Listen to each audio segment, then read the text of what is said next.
शिखाओं से निज दया से सुंदर भाव बताकर कार्तिक मास 24वां अध्याय सुनो सुधाकर। जय श्री हरि, जय माता लक्ष्मी, जय श्री कृष्ण, राधे राधे। नमस्कार दोस्तों, स्वागत करती हूँ आप सबका अपने चैनल पर।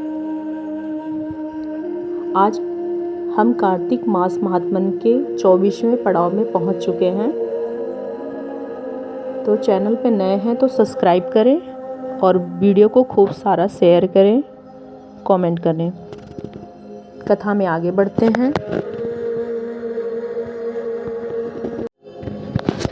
राजा पृथु बोले, हे मुनि श्रेष्ठ, आपने तुलसी के इतिहास का व्रत महात्म्य के विषय में कहा। अब आप कृपा कर मुझे यह भी बताइए कि कार्तिक मास में क्या और भी देवताओं का पूजन होता है? कृपा करके विस्तार से बतलाइए। यह सुनकर नारद जी बोले, पूर्व काल की बात है। साह पर्वत पर करवीकर में धर्मदत्त नाम का विख्यात कोई धर्मज्ञ ब्राह्मण रहते थे। एक दिन कार्तिक मास में भगवान विष्णु के समीप जाकर जागरण करने के लिए वो भगवान के मंदिर की ओर चले गए। उस समय एक पहर रात बाकी थी। भगवान ने पूजन की सामग्री साथ लिए जाते हुए ब्राह्मण ने मार्ग में देखा कि एक भयंकर राक्षसी आ रही है। उस राक्षसी का शरीर नंगा और मांस रहित था। उसके बड़े बड़े दांत, लपकती हुई जीभ और लाल नेत्र देखकर ब्राह्मण भय से थरथरा कर कांप उठा।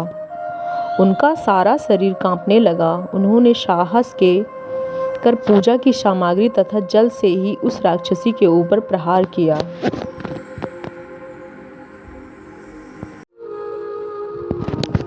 उन्होंने हरि नाम का स्मरण करके तुलसी दल मिश्रित जल से उसको मारा था। इसलिए उसका सारा पातक नष्ट हो गया, अतः उसका सारा पाप नष्ट हो गया। अब उसे अपने पूर्व जन्म के कर्मों के परिणाम स्वरूप प्राप्त हुई दुर्दशा का स्मरण हुआ। उस ब्राह्मण को दंडवत प्रणाम कर के इस प्रकार कहा, हे ब्राह्मण, मैं पूर्व जन्म की कर्मों का फल इस दशा में पहुंची हुई हूँ। अब मुझे किसी प्रकार का उत्तम गति प्राप्त होती है। राक्षसी बोली, कृपा कर मार्ग बताएं, अब मुझे किस प्रकार की उत्तम गति प्राप्त होगी? धर्मदत्त ने इस प्रकार प्रणाम करते देखकर आश्चर्यचकित होते हुए पूछा, किस कर्म का फल तुम इस दशा में पहुंची हो? कहाँ की रहने वाली हो? तुम्हारा नाम क्या है और आचार व्यवहार कैसा है? ये सारी बातें मुझे बतलाओ। उस राक्षसी का नाम कलहा था। कलहा बोली, ब्राह्मण, मेरे पूर्व जन्म की बात है। सौराष्ट्र नगर में बिच्छू नामक एक ब्राह्मण रहते थे। मैं उनकी पत्नी थी। मेरा नाम कलहा था और मैं बड़े क्रूर स्वभाव की स्त्री थी।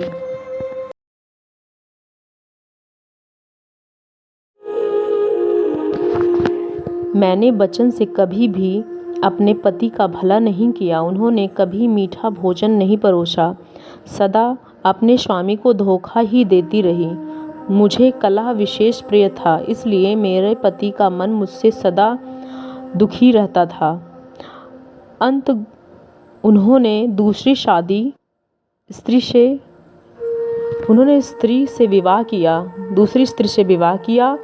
उसके करने के पश्चात मैंने निश्चय कर लिया। तब मैंने विष खाकर अपने प्राण त्याग दिए। फिर यमराज के दूत आए और मुझे बांध कर पीटते हुए यमलोक में ले गए। वहां यमराज ने मुझे देखकर चित्रगुप्त से पूछा, चित्रगुप्त, देखो तो सही, इसने कैसा कर्म किया है। जैसा इसका कर्म हो उसी अनुसार यह शुभ या अशुभ प्राप्त करे। चित्रगुप्त ने कहा, इसका किया हुआ कोई भी शुभ कर्म नहीं है। यह स्वयं मिठाइयाँ उड़ाती थी और अपने स्वामी को उसमें से कुछ भी नहीं देती थी। इसने सदा अपने स्वामी के देश किया, इसलिए यह चमगादुरी होकर रहे, सदा कलह के इसी प्रवृत्ति रही। इसलिए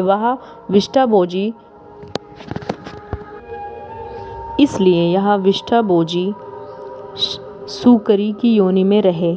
जिस बर्तन में भोजन बनाया जाता है उसी में यह सदा अकेली खाया करती थी। अतः उसके दोष से यही अपनी ही संतान का भाण करने वाली बिल्ली हो। इसने अपने पति को निमित्त बनाकर आत्मघात किया, इसलिए यह अत्यंत निंदनीय स्त्री प्रेत के शरीर में भी कुछ काल तक अकेली ही रहे। इसे यमदूतों द्वारा निर्जल प्रदेश में भेज देना चाहिए, वहाँ दीर्घ काल तक यह प्रेत के शरीर में निवास करे। उसके बाद यह पापनी शेष 3 योनियों का भी उपभोग करेगी। कलहा ने कहा, प्रियवर, मैं वही पापनी कलहा हूँ। इस प्रेत शरीर में आए मुझे 500 वर्ष बीत चुके हैं। मैं सदैव भूख प्यास से पीड़ित रहा करती हूँ।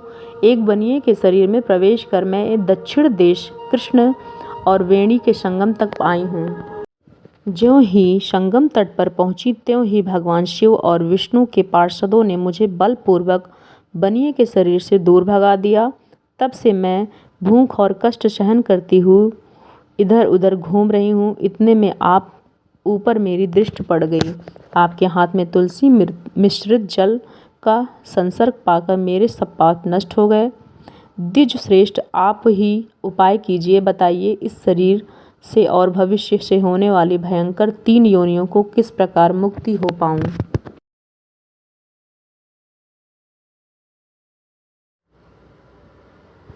कलहा का यह वचन सुनकर धर्मदत्त उसके पिछले कर्मों और वर्तमान अवस्था को देखकर बहुत दुखी हुआ।